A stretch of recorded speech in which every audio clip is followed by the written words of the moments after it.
آلہ واصحابہ الطیبین الطاہرین اما بعد فاعوذ باللہ من الشیطان الرجیم بسم اللہ الرحمن الرحیم للفقراء الذین احصروا فی سبیل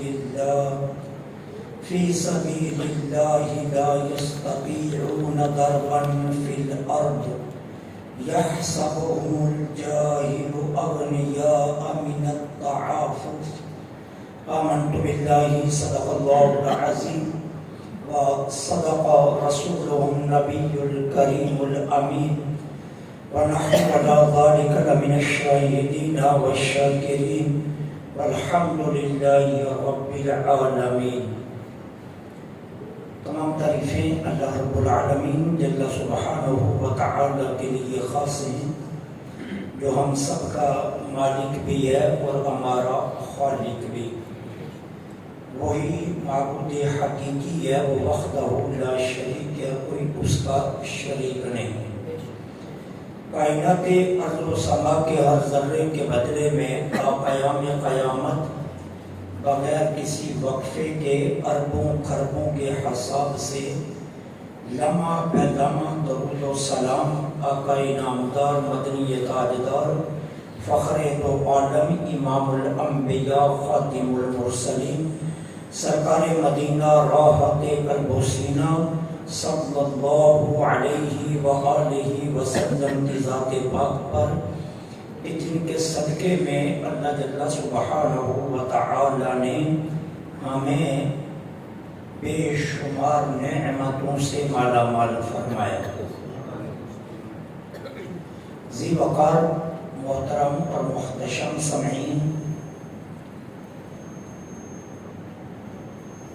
جب نبی رحمت صلی اللہ علیہ وسلم نے مسجد نبوی کی بنیاد رکھی اور یہ مسجد مبارک اپنی تعمیراتی مراحل کو طے کرتے ہوئے پائے تکمیل تک پہنچی تو اسلام کی اشاعت و ترویج کے لیے باقاعدہ طور پر مسجد نبوی کے ساتھ جو وقتاً فوقتاً حضور علیہ الصلوۃ والسلام کی ازواج مطہرات کے لیے حجرات تعمیر کیے گئے، ان حجرات کے بالکل قریب اور بالخصوص ام المومنین سیدہ عائشہ صدیقہ سلام اللہ علیہا کے حجرے کے بالکل ملحق تعلیم و تربیت کے لیے ایک جگہ کا انتخاب کیا گیا اور وہ صحابہ کرام جن کا ذوق تعلیم برسا برس سے اندر ہی انگڑائیاں لے رہا تھا، انہوں نے اس منتخب شدہ جگہ میں قیام کر کے حضور سے تعلیم لینی شروع کر دی۔ ان احباب کا نام رکھا گیا اصحاب، جو صاحب کی جمع ہے، اور جس مقام پر تعلیم و تربیت کا یہ سلسلہ شروع ہوا اس مقام کو کہا گیا صفہ۔ صفہ کے کئی معنی ہیں۔ ایک معنی اس کا ہے کہ صف بے صف، جو ترتیب سے بیٹھے۔ صفہ کا ایک معنی طہارت قلب حاصل کرنے والے لوگ. اور صوفہ کا ایک معنی چبوترا. یوں سمجھ لیجئے کہ اس مقام پر قلبی طہارت حاصل کرنے والے لوگ سب سب بیٹھا کرتے تھے، جن کے صاحباں کے لیے ایک چبوترے کی شکل میں تعمیر کیا گیا تھا. سبحان اللہ. اب ان لوگوں کے خورد و نوش کا اہتمام کیا تھا؟ ابتدا میں تو یہ تعداد چند افراد پر مشتمل تھی، لیکن وقت بیتنے کے ساتھ یہ تعداد 400 سے بھی تجاوز کر گئی تھی. یہ لوگ کام کاج نہیں کرتے تھے، اپنے گھروں میں نہیں جاتے تھے. یہ ہمہ وقت مسجد نبوی کے اسی مدرسے میں رہتے تھے، اور آقا کریم جس لمحے بھی جس حجرائے انور سے باہر تشریف لاتے، حضور جو ارشاد فرماتے یہ اس ارشاد کو اپنے سینوں میں محفوظ فرما لیتے. اور پھر باغات میں کام کرنے والے، کھیتی باڑی کرنے والے، کنویں سے پانی لا کر کسی کے باغ میں اجرت پر دینے والے جو اسباب تھے، وہ جب شام کو اپنے تمام معاملات کو نمٹا کر آتے تو دن بھر کے ارشادات ان سے پوچھ لیا کرتے تھے. یوں وہ حضور سے تعلیم لیتے اور کام کاج والے صحابہ ان سے تعلیم لے لیتے. تعلیم و تعلم کا یہ سلسلہ تو جاری ہو گیا، لیکن اس چبوترے میں رہنے والے اصحاب کی خورد و نوش کا کوئی باقاعدہ اہتمام نہیں تھا. نہ کوئی لنگر خان، نہ ایک ایک صوفہ کا طالب علم کسی ایک ایک صحابی پر تقسیم کیا گیا تھا، بلکہ یہ توکل کے اس درجے پر فائز تھے کہ چبوترے کے باہر کھجور کے درختوں کے ساتھ ایک رسی باندھی گئی تھی. کوئی صحابی اس رسی پر کھجور کا گھونچا لٹکا جاتا، کوئی روٹی کا ٹکڑا لٹکا جاتا، کوئی چٹان، 2 چٹان آدھا پاؤ جو لٹکا جاتا، کوئی ستو لٹکا جاتا، اور یہ احباب اس کو آپس میں تقسیم کر کے اپنا وقت گزار لیتے.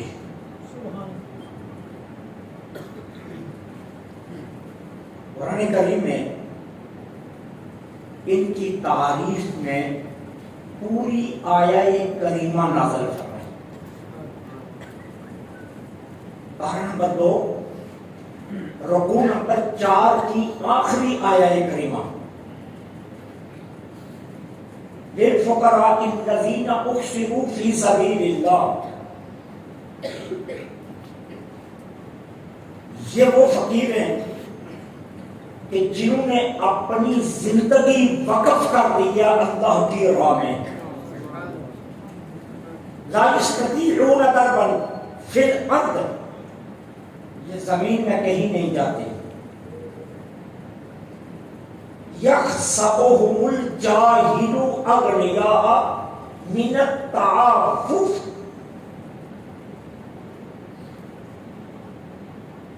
چاہے لوگ سمجھتے ہیں یہ امیر ہے، انہیں کام کاج کوئی نہیں، یہ فارغ لوگ ہیں، یہ اس لیے سارا دن چبوترے پر بیٹھے رہتے ہیں. اور غنی سمجھنے کا سبب کیا ہے؟ کہ یہ کسی سے سوال نہیں کرتے.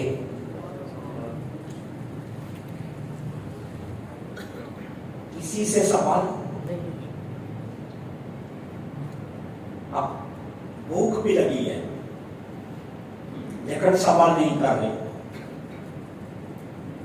پیاس لگی ہے سوال نہیں کر رہے. شکم کمر سے لگ گیا ہے سوال نہیں کر رہے. سیدنا حضرت ابو ہریرہ ان کے سرخیل ہیں اور حضرت ابو ہریرہ اپنی کہانی خود سناتے ہیں. کہتے ہیں مجھے 4 دن ہو گئے تھے میں نے کچھ کھایا پیا نہیں تھا.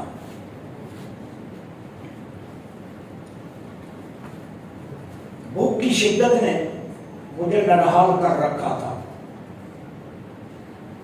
میں ہر دمے آنے والے لوگوں کی جانب دیکھتا تو تھا لیکن کسی سے سوال نہیں کرتا تھا.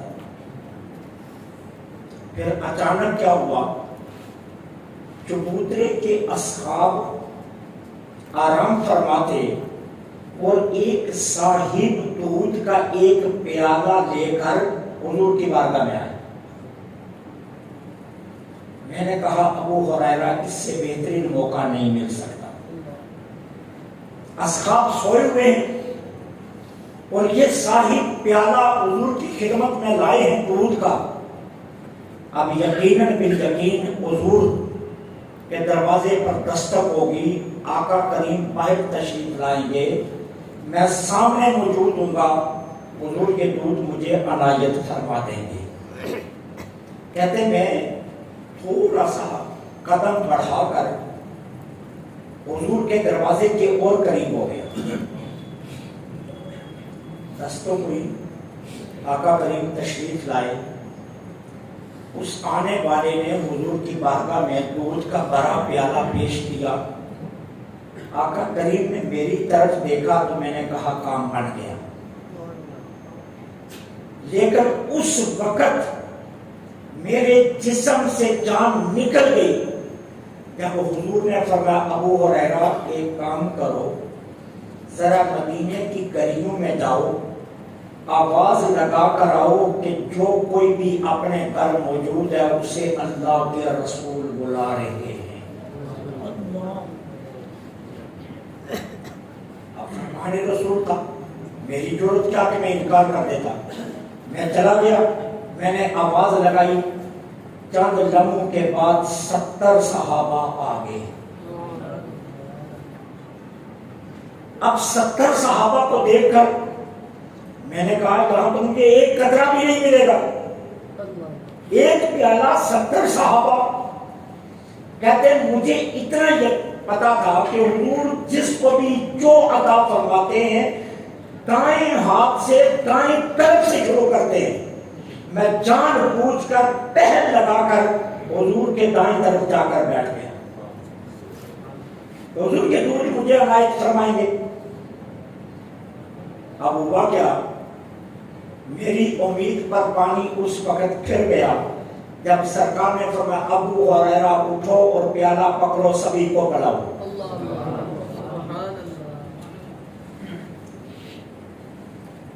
اب میں 4 دن کا بھوکا ہوں، جسم میں ہمت بھی نہیں ہے، امید بھی ٹوٹتی نظر آ رہی ہے، لیکن فرمان رسول ہے. میں نے پیالہ صحابہ کو دینا شروع کر دیا. کہتے ہیں 70 صحابہ نے اس پیالے سے دودھ پیا. جب 70 سے فارغ ہو کر میں اور اللہ کے رسول بچے، دیکھا پیالہ ابھی بھی لبالب بھرا ہوا تھا. ایسے تھا جیسے پیا ہی نہیں کسی. اب میری طرف دیکھ کر سرکار مسکرا پڑے. فرمایا ابو ہریرہ اب تم پی لو. میں نے پیا. اب میں نے خوب پیا، جی بھر کر پیا. اب پی کر جب میں نے چھوڑا تو دودھ پیالے میں اب بھی تھا. سرکار علیہ الصلوۃ والسلام نے فرمایا ابو ہریرہ اور پیو. میں نے حضور کے فرمان پر اور پیا. اب پھر میں نے حضور کی بارگاہ میں پیالہ پیش کیا، دودھ سے بھرا ہوا. فرمایا ابو ہریرہ اور پیو. میں نے تیسری مرتبہ بھی حضور کے فرمان پر پیا، اور پھر اس کے بعد سرکار نے فرمایا ابو ہریرہ اور پیو. میں نے عرض کیا حضور اب میں سیر ہو گیا، اب میرے حلق تک دودھ آ گیا، اب مزید میں نہیں پی سکتا. سرکار نے اس کے بعد پیا تو پیالے سے دودھ ختم ہو گیا. تاجدار بریلی اسی پر فرماتے ہیں کیوں جناب ابو ہریرہ کیسا تھا وہ جام شیریں. کیوں جناب ابو ہریرہ کیسا تھا وہ جام شیریں جس نے 70 صحابہ کا کلیجہ دودھ سے بھر دیا. اچھا اب سوال یہ ہے 4 دن یہ لوگ بھوکے رہتے، ہفتہ بھر بھوکے رہتے، سوال نہیں کرتے تھے، سوال نہیں کرتے تھے، استقامت سے ساتھ کھڑے رہتے، تعلیم بھی لے رہے، درس بھی لے رہے،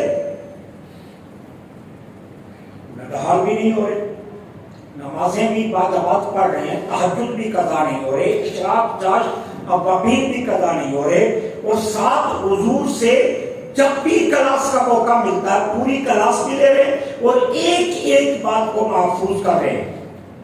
کیوں بھائی؟ اس لیے کہ انہوں نے یہ بتایا کہ پورے قد سے جو ہوں کھڑا تو ہے یہ تیرا کرم. پورے قد سے جو ہوں کھڑا تو ہے یہ تیرا کرم، مجھے جھکنے نہیں دیتا سہارا تیرا. اسی لیے نہیں جھکے، اسی لیے کسی کے سامنے ہاتھ نہیں پھیلایا، اسی کے لیے کسی کے سامنے سوال نہیں کیا. کیوں؟ کہ وہ جانتے تھے کہ جب حضور ہمارے سامنے ہیں اور سرکار ہمارا سہارا ہے تو پھر ہمیں کسی دوسرے کے سامنے جھکنے کی ضرورت نہیں ہے. صاحبو اگر آپ تاریخ مکہ کا مطالعہ کریں، علماء سے آپ نے ایک مرتبہ نہیں 20 مرتبہ یہ سنا، انسانیت ذلت کے گڑے میں تھی. ہم یہ تو کہانی سناتے ہیں نا کہ عورتیں بکتی تھیں، ہم یہ کہانی سناتے ہیں کہ عورتوں کو بازار میں لے جایا جاتا تھا، ایوانوں کی طرح منڈیاں لگتی تھی، خرید و فروخت ہوتی تھی، مائیں بکتی تھی بیٹوں کے ہاتھوں سے، بہنیں بکتی تھی بھائیوں کے ہاتھوں سے، بیٹیاں بکتی تھی باپ کے ہاتھوں سے. بیچنے والا کوئی غیر نہیں ہوتا، کوئی اغوا کار نہیں ہوتا، بلکہ حقیقی باپ بیٹی کو منڈی میں لاتا اور بیچنے کے لیے کھڑا کر دیتا. اور تاریخ مکہ میں نے اپنی آنکھوں سے یہ پڑھا ہے کہ ایک عورت کو اس کے 3 بیٹے بیچنے کے لیے لائے، وہ بیوہ ہو چکی تھی اور ابھی جوان تھی، بیچنے کے لیے لائے تو شام تک ان کی مرضی کا ریٹ نہ لگا تو انہوں نے ماں کے سارے کپڑے اتار کر ننگا کھڑا کر دیا کہ شاید ننگی دیکھ کر کوئی زیادہ بہو لگا دے. یہ انسانیت کا دور، یہ تھا انسانیت کا وہ دور جہاں انسان اتنا ذلت میں تھا، پستی میں تھا.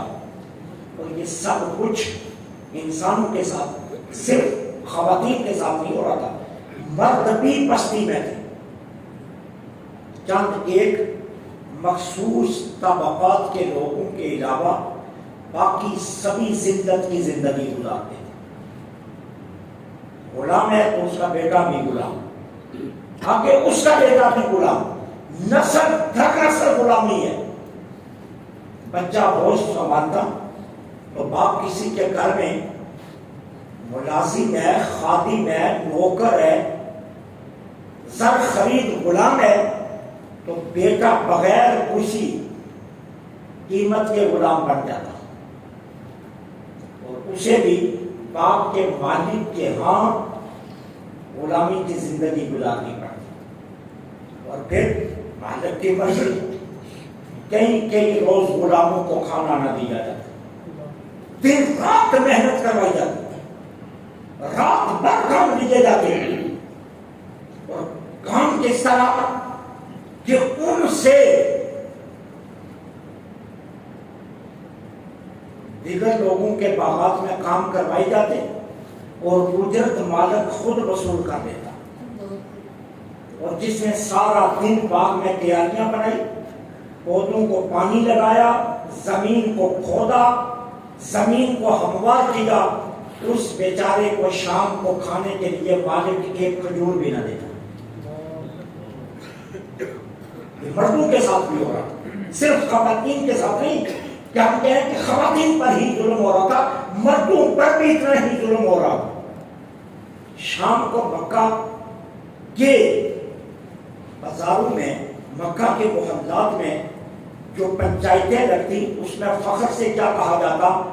سردار وہ گنا جاتا جس نے قتل کیا ہوتا، سردار وہ گنا جاتا جس نے عزت لوٹی ہوتی، سردار وہ گنا جاتا جس نے آج ڈاکہ ڈالا ہوتا، سردار وہ گنا جاتا جس نے کسی انسان کو پاؤں کے نیچے مسلا ہوتا اور سارے بازار پہ سیدھا ہوتا۔ یہ انسانیت کی تاریخ تھی۔ انسان اتنا پستی میں جات پا، اتنا ذلت میں جات پا، اور اتنا ہی نہیں، حرم پاک میں خواتین اور مرد مکمل ننگے ہو کر طواف کرتے ہیں۔ اچھا، یہ بھی کہانی اتنی خطرناک نہیں ہے، جو اس سے بھی زیادہ خطرناک ہے کہ پھر وہ وقت بھی آیا، تاریخ مکہ بتا رہی ہے کہ جب عورتوں نے حرم میں حاضری دینے کے لیے راستے چھوڑ دیے اور اپنے گھروں میں مستور ہو گئی، کیوں کہ یہ حرم پاک میں طواف کے لیے جاتی تو گماشتے انہیں چھیڑتے، حرم پاک میں گماشتے انہیں چھیڑتے، اور جنہوں نے دستاریں باندھی ہوتی، جو پنچایت کے پنچ ہوتے اور جو قبیلوں کے سردار ہوتے، وہ گماشتوں کی ان حرکتوں کو دیکھ کر روکنے کے بجائے تالی بجا کر داد دیتے۔ علامہ ابن خلدون کا مقدمہ پڑھ لو۔ علامہ ابن خلدون کہتے ہیں کہ نہ کوئی تہذیب تھی، نہ کوئی تمدن تھا، نہ غیرت تھی، نہ شرم تھا، نہ انسانیت تھی، اور نہ حیوانیت۔ ابن خلدون کہتے ہیں ایوانوں سے بھی بدتر تھا انسان۔ یہ حالات تھے جب آمینہ کے لال تشریف لائے۔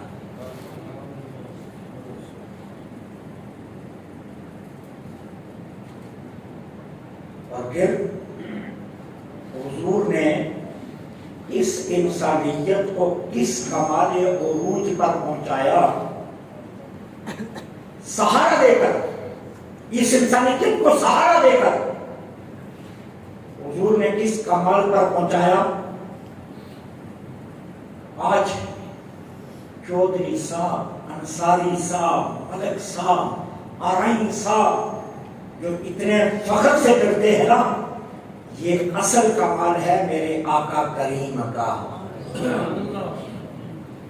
پورے کب سے جو ہوں کرا تو ہے یہ تیرا کرم، مجھے جھکنے نہیں دیتا سہارا تیرا۔ آج اگر ہم اتنے فخر سے، اتنے ناز سے، اتنا سر بلند کر کے چلتے ہیں نا، تو یہ حضور کا کرم ہے۔ ہمیں پستیوں سے حضور نے نکالا، ہمیں ذلتوں سے حضور نے نکالا، عشتوں کا وارث حضور نے بنایا، انسانیت حضور نے دی، تہذیب حضور نے دی، تمدن حضور نے دیا، اخلاقیات حضور نے دی، اور سب سے بڑھ کر دلوں میں رشتوں کا درد جو پیدا کیا وہ آقا کریم نے پیدا کیا۔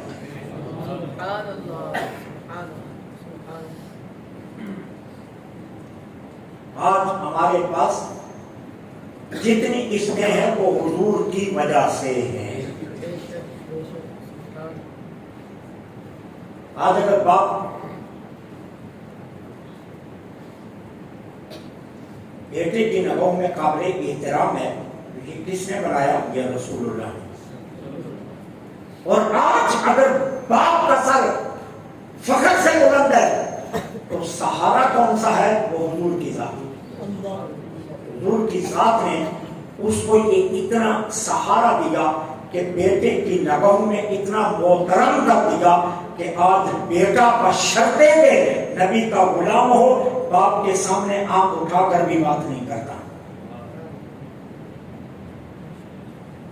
یہ ساری عزتیں، یہ سارا کچھ جو ہمارے پاس ہے، یہ حضور کی عطا ہے، حضور کے کرم سے یہ ملا سب کچھ۔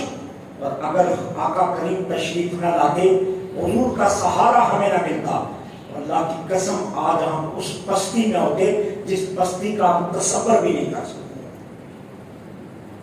انسانیت منہ چھپاتی پھرتی اور انسانیت کو اس زمین پر منہ چھپانے کی جگہ بھی نہ ملتی۔ اور جن لوگوں نے اس سہارے سے اپنا رشتہ جوڑا، آپ جانتے ہیں نا، پھر وہ کسی کے سامنے جھکے نہیں، وہ نہیں کر چکے۔ کتنی اذیتیں دی گئی، کتنی تکالیف دی گئی، ننگے جسم کے ساتھ گھسیٹا گیا گرم ریت پر، ٹھیک ہے، لیکن استقامت کے ساتھ سیدنا بلال کھڑے رہے اور کہا اب جو مرضی کر لو، اب تو مجھے جھکا نہیں سکتے کیونکہ اب رسول اللہ کا سہارا مجھے مل چکا۔ اب حضور کے صدقے میں اتنا بلند ہو چکا ہوں کہ تم مجھے جھکا نہیں سکتے۔ حضور کے سہارے نے مجھے اتنی بلندیاں عطا کر دی ہیں کہ اب دنیا کی کوئی طاقت مجھے جھکا نہیں سکتی۔ مانا عمر قریش کے سردار تھے، مانا خطاب کے بیٹے تھے، مانا عمر کی بڑی عظمت تھی، مانا عمر کا روح تھا، مانا عمر کا دلال تھا، لیکن عمر بھی اسلام کے بعد پتہ ہے کیا کہا کرتے تھے؟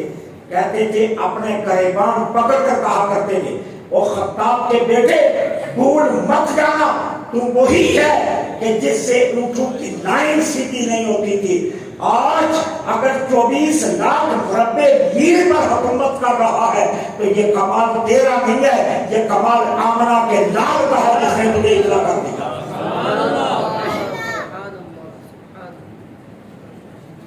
یہ آمنہ کے لال کا کمال ہے جس نے تجھے اتنا بلند کر دیا۔ آقا کریم علیہ الصلوۃ والسلام نے ایک صحابی کو اہل یمن کی طرف زکوٰۃ اکٹھی کرنے کے لیے بھیجا۔ اس کو صحیحین میں یہ حدیث پاک موجود ہے، بخاری اور مسلم۔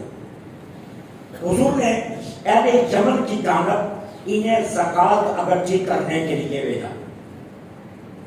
اب یہ گھر گھر گئے، جس گھر سے بھی پوچھا صاحب نصاب ہو، رسول اللہ کا قاصد ہوں، مدینہ پاک سے زکوٰۃ لینے آیا ہوں، حضور کے فرمان کے مطابق اسلامی حکومت زکوٰۃ اکٹھی کر کے لاؤ زکوٰۃ۔ اب جب وہ سنتے نا کہ یہ حضور کا قاصد ہے، زکوٰۃ الگ دیتے اور انہیں تحفے الگ دیتے، ساتھ تحائف بھی دیتے۔ جب یہ یمن سے زکوٰۃ اکٹھی کر کے نا مدینہ طیبہ میں واپس آئے تو ان کے اونٹ کے اوپر دو الگ الگ گٹھڑیاں تھیں لگی ہوئی۔ آپ اونٹ بٹھایا، گٹھڑیاں اتاری اور دونوں گٹھڑیاں حضور کی بارگاہ میں لے آئے۔ عرض کرتے ہیں اللہ کے رسول صلی اللہ علیہ وسلم، یہ گٹھڑی زکوٰۃ کی ہے، اور یہ گٹھڑی وہ ہے جو اہل یمن نے مجھے تحائف دیے، جو اہل یمن نے مجھے تحائف دیے۔ تو سرکار نے فرمایا اپنے نام سے ہمارا نام الگ کر دو، پھر ہم دیکھتے ہیں تمہیں تحفے کون دیتا ہے۔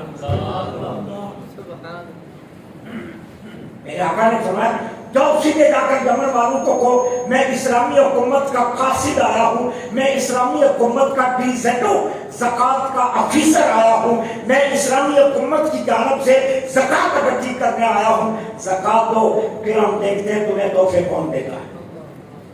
ظاہر ہے کہ تحفے اس لیے ملے کہ تم نے کہا یمن والوں میں رسول اللہ کا قاصد ہوں، سبحان اللہ، رسول اللہ کا قاصد ہوں، حضور کے نام کی وجہ سے تجھے یہ تحائف دیے گئے، میرے نام کی وجہ سے یہ تحائف تجھے دیے گئے، ورنہ اگر میرا نام شامل نہ ہوتا تو میں دیکھتا یمن والے تجھے تحفے کیسے دیتے۔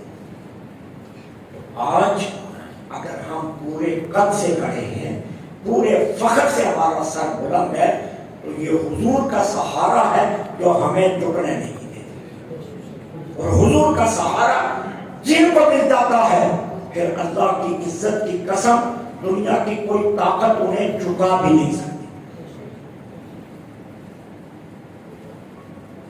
قائد اعظم علیہ الرحمہ کے سامنے دو چیزیں تھیں۔ ایک چیز تو یہ تھی جو مشہور ہے کہ حضرت قائد اعظم علیہ الرحمہ اپنی زندگی میں کبھی کوئی کیس ہارے نہیں۔ ایک تو ان کے پیش نظر یہ اصول تھا، دوسرا ان کے سامنے پیش نظر یہ تھا کہ ناموس رسالت کے شہدائی کو میں نے بچا کر اپنے آپ کو حضور کی شفاعت کا حقدار بنانا ہے۔ تو غازی علم الدین شہید رحمت اللہ علیہ کے پاس آئے، ان کا مقدمہ لڑ رہے تھے قائد اعظم رحمت اللہ علیہ، اور پیسے لے کر نہیں، کہتے ہیں جب غازی کے مقدمے کے لیے چندے کا اعلان ہوا تو جس بندے نے سب سے پہلے چندہ دیا وہ قائد اعظم رحمت اللہ علیہ خود تھے۔ سب سے پہلا جو چندہ آیا وہ قائد اعظم رحمت اللہ علیہ کی طرف سے آیا۔ اب حضرت قائد اعظم رحمت اللہ علیہ غازی کے پاس گئے، جیل میاں والی جیل میں، اور کہا غازی دیکھو ایک بات بتا، ایک بات صرف میرا، میں وکیل ہوں تمہارا، تمہیں بیان پڑھانے آیا ہوں، عدالت میں ہر آدمی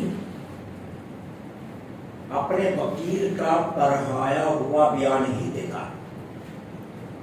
تو وکیل کہتا ہے یہ بیان دینا، کوئی بیان عدالت میں دیتا ہے، غازی میں تمہیں بیان سکھا رہا ہوں، تم نے عدالت میں صرف اتنا کہنا کہ میں نے قتل نہیں کیا، میرا تم سے وعدہ ہے میں تمہیں بچا لوں گا۔ تو قائد اعظم رحمت اللہ علیہ اس وقت حیران رہ گئے کہ غازی صاحب نے آگے سے فرمایا کیا، آپ مقدمہ لڑیں یا نہ لڑیں لیکن میں یہ بیان نہیں دوں گا، میں یہی کہوں گا کہ میں نے مارا۔ تو حضرت قائد اعظم رحمت اللہ علیہ حیران ہو گئے کہ میں اس کو بچانا چاہتا ہوں، یہ بچنا نہیں چاہتا، آخر وجہ کیا ہے؟ تو پوچھا غازی کیا وجہ کیا ہے؟ تو کہا میں آپ کا بیان مان لوں یا ہر رات جو رسول اللہ کی زیارت ہوتی ہے میں اس کو دیکھوں؟ اب صاحبو حضور سے وفا کی نا، تو آقا کریم نے علم الدین کو کتنا بلند کیا؟ غازی کس کو کہتے ہیں؟ جو میدان سے سلامت واپس آ گئے، جو میدان سے واپس سلامت آ گئے۔ غازی کے ساتھ علم الدین کے ساتھ غازی کا لفظ بھی لگ گیا اور شہید کا بھی لگ گیا، دونوں لفظ لگے۔ اور پھر حضور نے کتنا بلند کیا، کتنا بلند کیا، کتنا بلند کیا، کہتے ہیں علم الدین شہید ایک دن بھی کسی مسجد میں نہیں دیتے، کسی سکول میں نہیں دیتے، لوہار کے بیٹے تھے، گوشت سنبھالا، باپ کے ساتھ کام پر جانے لگے اور باپ کے ساتھ کام کرتے تھے۔ لیکن جب خواجہ قمر الدین سیالوی رحمت اللہ علیہ یہ میاں والی جیل میں علم الدین کو ملنے کے لیے، اور انہیں کہا آپ نے قرآن پڑھا؟ انہوں نے کہا میں نے تو قرآن نہیں پڑھا۔ تو کہا پھر اس طرح کرو، آپ سلاخوں کے پیچھے کھڑے ہو جاؤ، میں باہر سے آپ کو سورہ یوسف سناتا ہوں، کیوں کہ اگر کسی کو ناجائز قید ہو جائے تو وہ جیل میں ہر روز سورہ یوسف پڑھا کرے تو اسے رہائی مل جاتی ہے۔ آپ خواجہ قمر الدین سیالوی رحمۃ اللہ علیہ باہر بیٹھ کر غازی علم الدین کو سورہ یوسف سنانے لگے۔ خواجہ صاحب کو جہاں کہیں غلطی لگتی علم الدین رکما دے دیتے، اور پہلے کیا ہے میں نے قرآن نہیں پڑھا، میں تو کسی مسجد میں جا ہی نہیں، اور اب رکنا دے رہے۔ تو جب خواجہ صاحب نے سورہ یوسف مکمل کر دی نا تو فرمایا قاضی صاحب آپ تو کہہ رہے تھے میں نے قرآن نہیں پڑھا، لیکن اب مجھے رکنا دے رہے ہو، میری غلطیاں دکھا رہے ہو، یہ معاملہ کیا ہے؟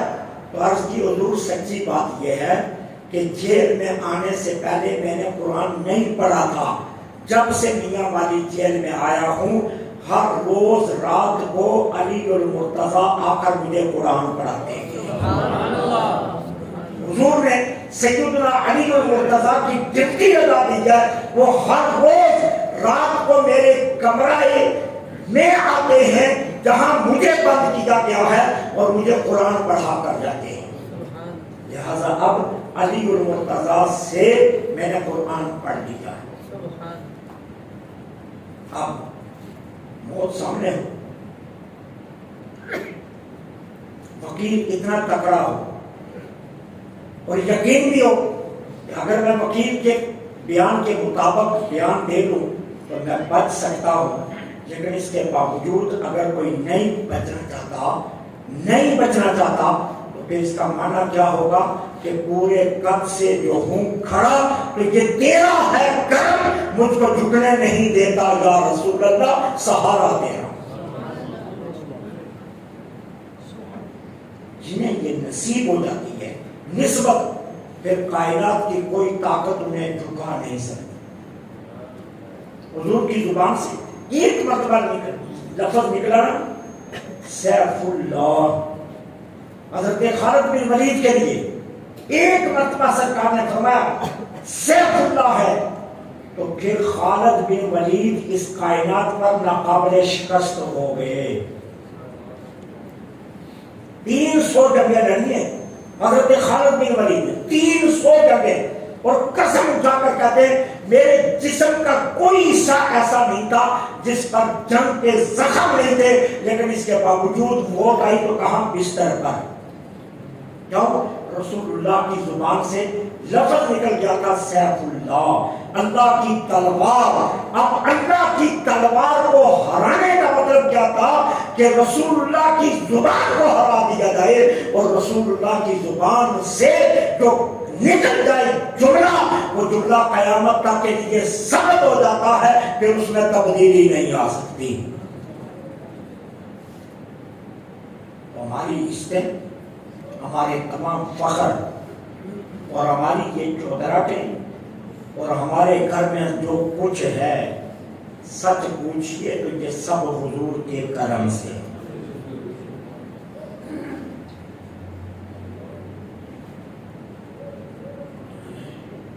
سب حضور کے کرم سے۔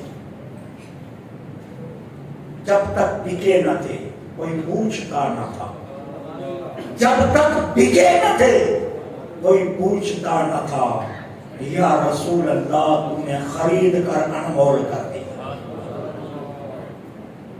حضور کی وجہ سے۔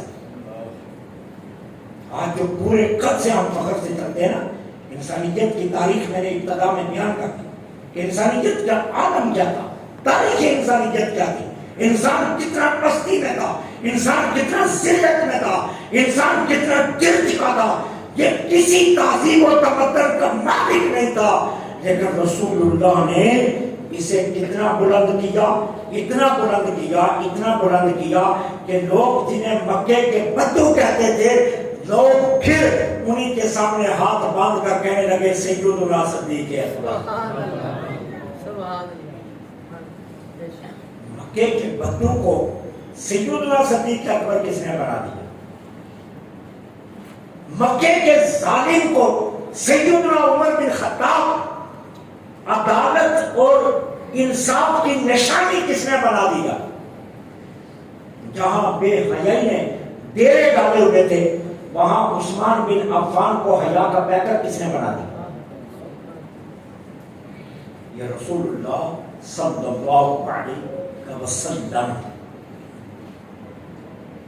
عزت سے جینا ہے نا تو پھر حضور کے سہارے سے جیو. عزت سے جینا ہے تو حضور کے نام پاک سے جیو.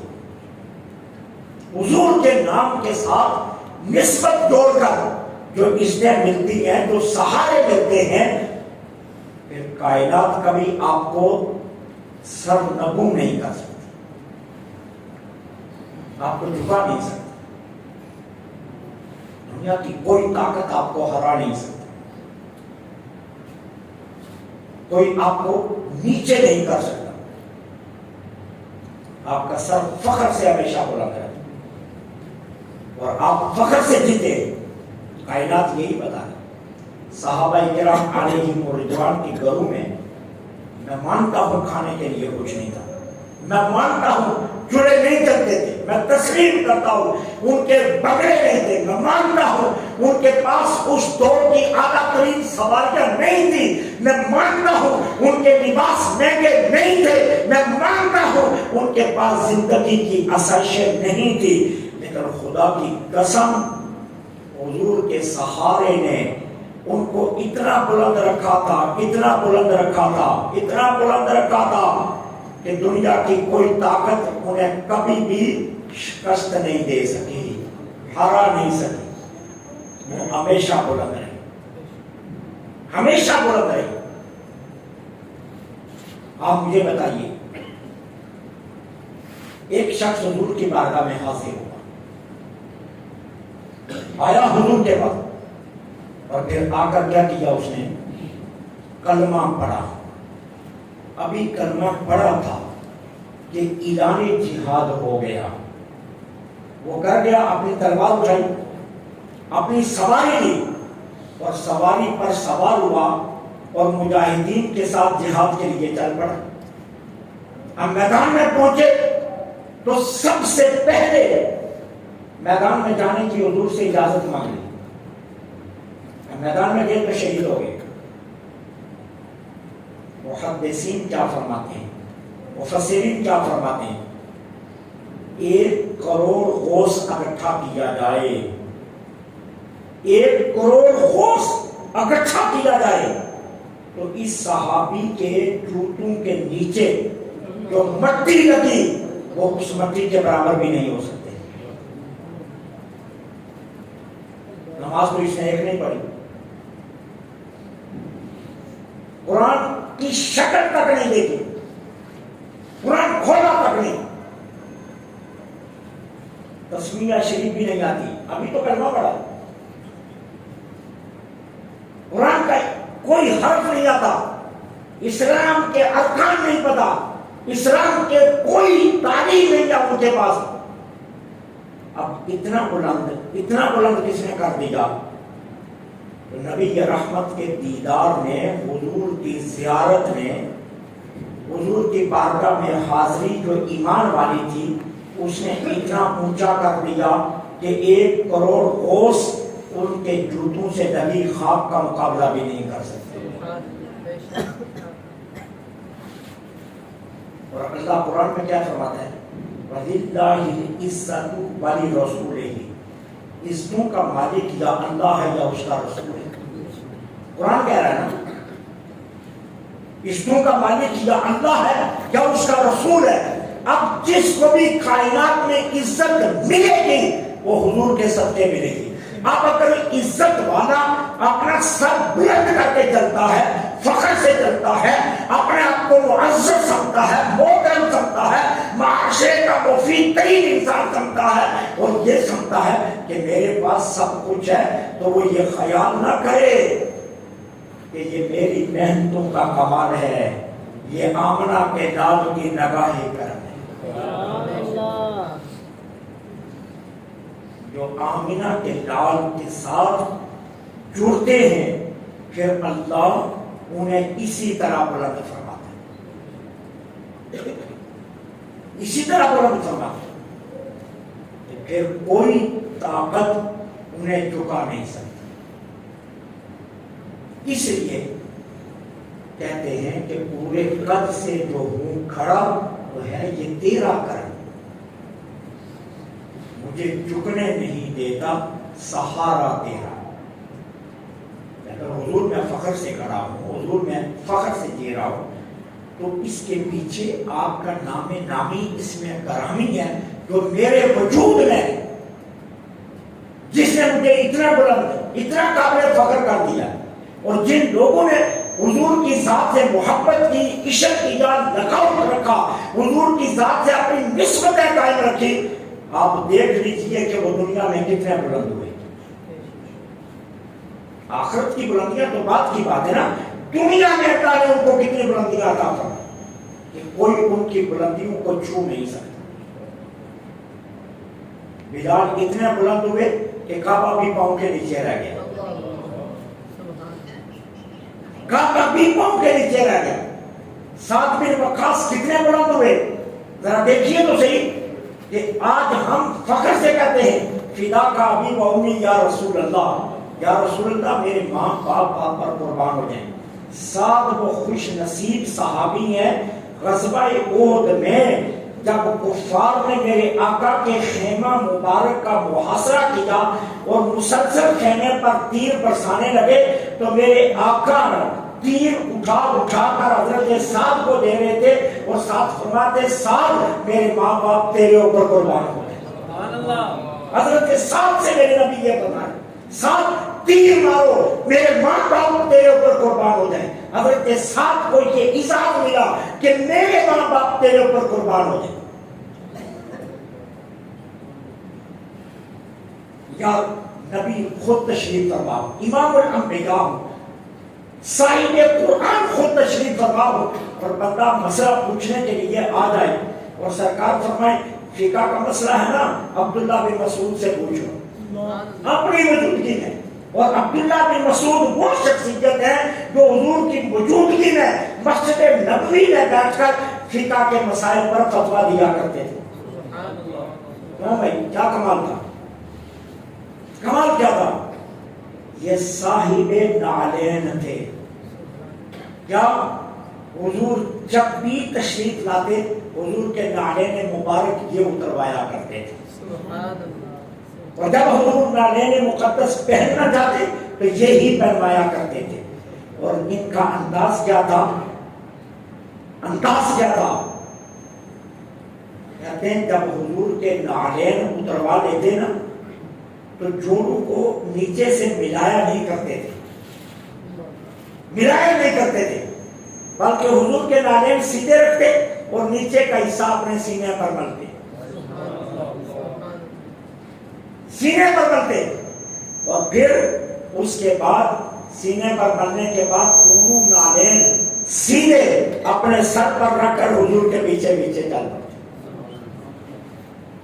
جہاں تاجدار بریلی بولے نا گر مل جائے سر پر رکھنے کو نالے پاکے حضور، گر مل جائے سر پر رکھنے کو نالے پاکے حضور، تو پھر کہیں گے ہاں تاجدار ہم بھی ہیں. تاجدار بریلی حضرت عبداللہ بن مسعود کو دیکھ کر بولے تھے کہ حضرت عبداللہ بن مسعود کو یہ عزت حضور کے نعلین پاک کے تقدس میں ملی تھی کہ وہ حضور کے نعلین اٹھایا کرتے تھے اور صاحب نعلین یہ ان کا لقب تھا. حضور کے نعلین کو سینے سے ملتے پھر سر پر رکھ کر حضور کے پیچھے پیچھے چل پڑتے. اور جب سرکار دوبارہ نعلین پہننا چاہتے تو عبداللہ بن مسعود ہی حضور کو نعلین پہنایا کرتے. اس نسبت نے کتنا بلند کر دیا، اس نسبت نے اتنا بلند کر دیا. جنت میں 100 درجے ہیں، 100 درجے ہیں جنت کے، اور جو سب سے اونچا درجہ ہے نا وہاں ہمارے آقا تشریف فرما ہوں گے. جو جنت کا سب سے بلند درجہ ہے اس میں حضور تشریف فرما ہوں گے. اور اعلیٰ حضرت کے شعر کا ترجمہ کیونکہ وہ فارسی میں ہے میں ترجمہ سنا دیتا ہوں. اعلیٰ حضرت عالم تخیل میں تھے اور عالم تخیل میں جا کر حضور کی جنت کا محل کا اس کا نقشہ کہتے ہیں. اللہ فرماتے ہیں میں نے تخیل میں جب حضور کا محل دیکھا جنت میں تو باقی 99 حصے مجھے ایسے لگے جیسے حضور کے محل کا ایک کمرہ ہے. حضور کے محل کا ایک کمرہ ہے, 99 حصے جنت کے وہ ایسے لگا جیسے حضور کے محل کا ایک اجرا ہے. تو جنت میں اللہ نے حضور کو محل عطا فرمائے. تو حضرت ربیہ رضی اللہ تعالی صحابہ کے انداز دیکھیے نا نسبتیں قائم کرنے, اسی لیے تو وہ سر ان کے فخر سے بلند رہے نا, جھکنے نہیں دیا نا حضور کے صحابوں نے. رات کو جب نماز عشاء سے فارغ ہوتے حضرت ربیہ رضی اللہ تعالی عنہ حضور اپنے کاشانہ اقدس پر تشریف لے جاتے. تو حضرت ربیہ کیا کرتے, اپنا بازو نہیں حضور کے در انور کی چوکھٹ کو سرہانہ بناتے اور حضور کے در انور کے پاس لیٹ جاتے, چوکھٹ کو سرہانہ بنا کر, اس خیال سے کہ اگر آقا کریم کو رات کسی چیز کی ضرورت پڑ گئی تو حضور مجھے ارشاد فرمائیں, میں حاضر کر دوں گا. ہر روز موسم جاڑے کا ہے, گرمیوں کا ہے, سردیوں کا ہے, ربیہ حضور کی چوکھٹ کو سرہانہ بنا کر لیٹ جاتے. نہ کسی حشرات الارض کا ڈر ہے, نہ کسی اور چیز کا ڈر ہے, کوئی ڈر نہیں ہے. بس ریت کے اوپر سرہانہ رکھتے حضور کی چوکھٹ کو اور لیٹ جاتے. سرکار نماز تہجد کے لیے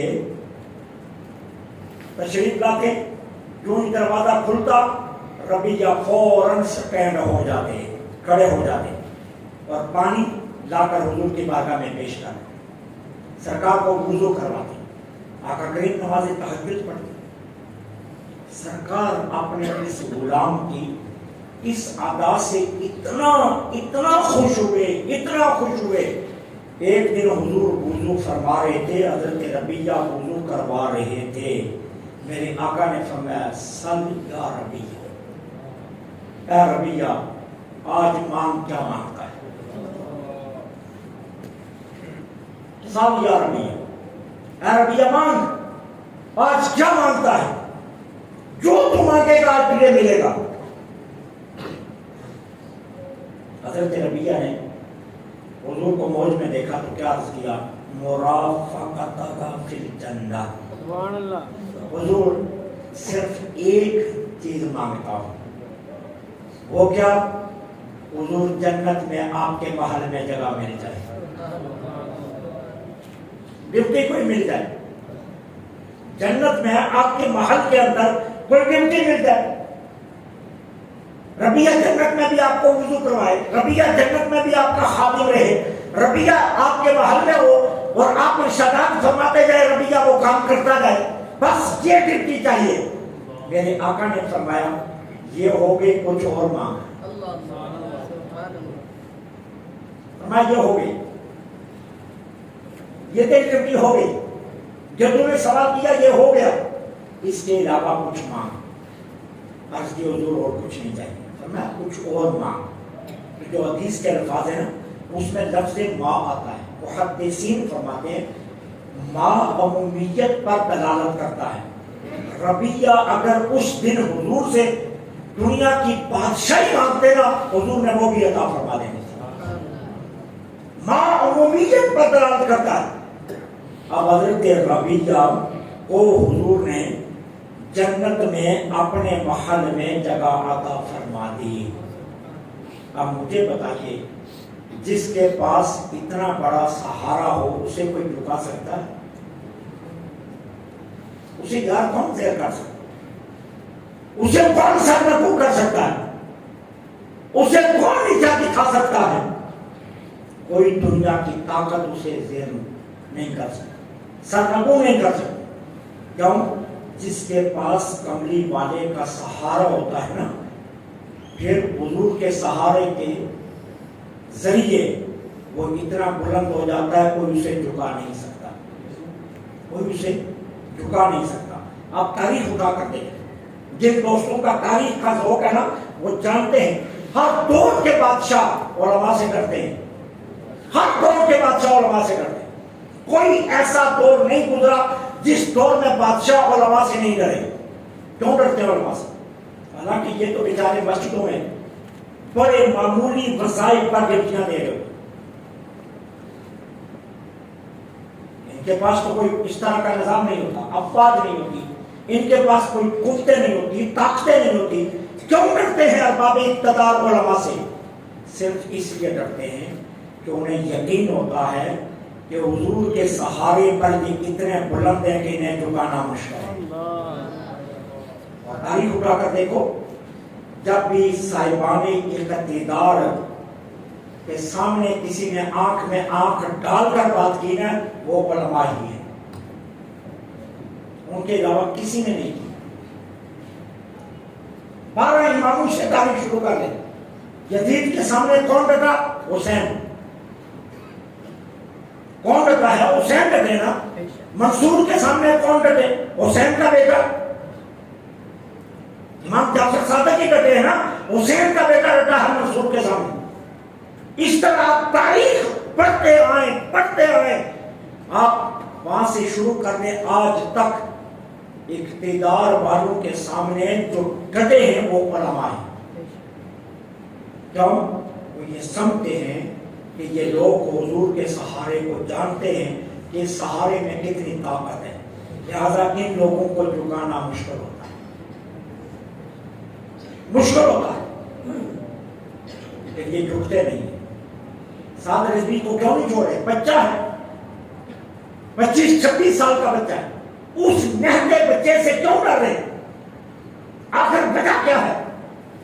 فوج بھی ان کے پاس، پولیس بھی ان کے پاس، پختر بند گاڑیاں بھی ان کے پاس، شہر بھی ان کے پاس، ہر طاقت ان کے پاس ہے، لیکن نہتے بچے کو جیل میں رکھا ہوا ہے، چھوڑتے نہیں ہیں اور بہانے لے رہے ہیں۔ کیوں نہیں چھوڑتے؟ کہتے ہیں باہر کی قوتیں نہیں چاہتی۔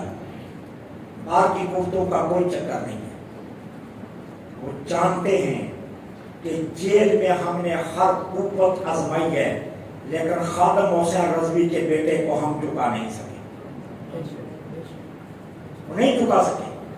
ہر اذیت بتائی، ہر تکلیف دی ہے، بھوکا رکھا، اندھیرے میں رکھا، تنگ تاریخ کمروں میں رکھا۔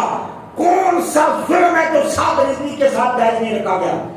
لیکن سعد رضوی کو جھکا نہیں سکے، سعد رضوی کو جھکا نہیں سکے۔ یہ ہے وہ بنیادی نقطہ جس کی وجہ سے ارباب اقتدار علماء سے ڈرتے ہیں۔ کیوں؟ علماء اس مفہوم کو سمجھتے ہیں کہ پورے قد سے جو ہوں کھڑا تو یہ تیرا ہے کرم، مجھ کو جھکنے نہیں دیتا، یا رسول اللہ سہارا دے۔ جو حضور کے سہارے کو سمجھ لیتے ہیں کہ حضور کے سہارے میں کتنی قوت ہے، کتنی طاقت ہے، کہ کتنا مضبوط سہارا ہے، تو پھر وہ کسی کے سامنے جھکا نہیں کرتے اور نہ کوئی انہیں جھکا سکتا۔ صحابہ کرام کے پاس جو سب سے بڑی طاقت تھی وہ یہی طاقت ہے۔ بدر میں یہی طاقت ہے، احزاب میں یہی طاقت ہے، خندق میں یہی طاقت ہے، ہر جگہ دیکھو تو یہی طاقت ہے کہ وہ حضور کا سہارا لیتے تھے۔ اور جب بدر کے لیے جا رہے تھے صحابہ، میں نے پہلے بھی عرض کیا تھا، 313 تلواریں نہیں ہیں، ہاں؟ تو یہودیوں کے بازار سے گزرنے لگے نا، مدینے میں جو یہودیوں کا بازار تھا، تو گزرنے لگے تو ہاتھ میں کھجوروں کی شاخیں پکڑی ہوئی تھی، کھجوروں کی شاخیں لے کر جا رہے تھے، تو یہودی دکانوں سے باہر آ گئے اور باہر آ کر کہنے لگے معلوم ہے کدھر چلے ہو؟ کہا ہاں کفار سے لڑنے چلے، بدر کا فیصلہ تو تھا نہیں نا، ابھی تو جانا تھا۔ معلوم ہے کدھر چلے ہو؟ کہا ہاں کفار سے لڑنے چلے۔ اچھا، جو تمہارے مقابلے کا ہے ان کا پتہ لگا ہے؟ وہ 1000 مسلح ہیں، پورے مکے سے چن چن کر لائے گئے ہیں، اور انہیں اپنی فتح پر اتنا یقین ہے کہ وہ ناچنے والی اور گانے والی ساتھ لے کر آئے ہیں کہ ہم فتح کا جشن منائیں گے۔ تو تم دیوانے تو نہیں ہو؟ یہودیوں نے کہا تم دیوانے تو نہیں ہو؟ کھجور کی شاخوں سے ڈرو گے ان کے ساتھ، کھجور کی شاخوں سے۔ تو سرکار قافلے کے درمیان میں تھے، آدھے صحابہ آگے آدھے پیچھے، اور حضور درمیان میں سواری پر تھے اور سرکار نے اپنی ردائی مبارک اوپر لی ہوئی تھی، تو صحابہ نے مڑ کر یہودیوں کو کہا شاخوں پر نہیں،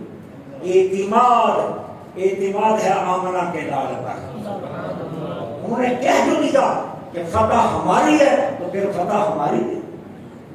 جب انہوں نے فرما دیا ہم ناقابل شکست ہیں تو پھر ہم ناقابل شکست ہی ہیں۔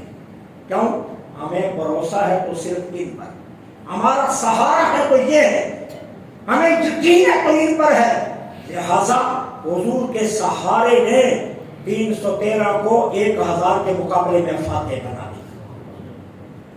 پورے قد سے جو کھڑا ہوں تو ہے یہ تیرا کرم مجھے جھکنے نہیں دیتا سہارا دے۔ حضور کا سہارا اتنی بڑی دولت ہے کہ جو انسان کو جھکنے نہیں دیتی۔ میری دعا ہے اللہ کریم مجھے آپ کو حضور کا سہارا نصیب فرمائے، حضور کی محبت نصیب فرمائے، اسی سہارے پر ہماری زندگیاں گزریں، اسی پر ہماری موت آئے۔ میں آپ تمام احباب کو صمیم قلب سے عطیہ تبریک پیش کرتا ہوں۔ آپ نے بڑی محبت کے ساتھ 12 روزہ محافل میں شرکت کی۔ معاونین نے بے حد خلوص کے ساتھ تعاون کیا۔ جن دوستوں نے لنگر دیا، میں فردن نمائش کے لیے ذکر نہیں کرنا چاہتا۔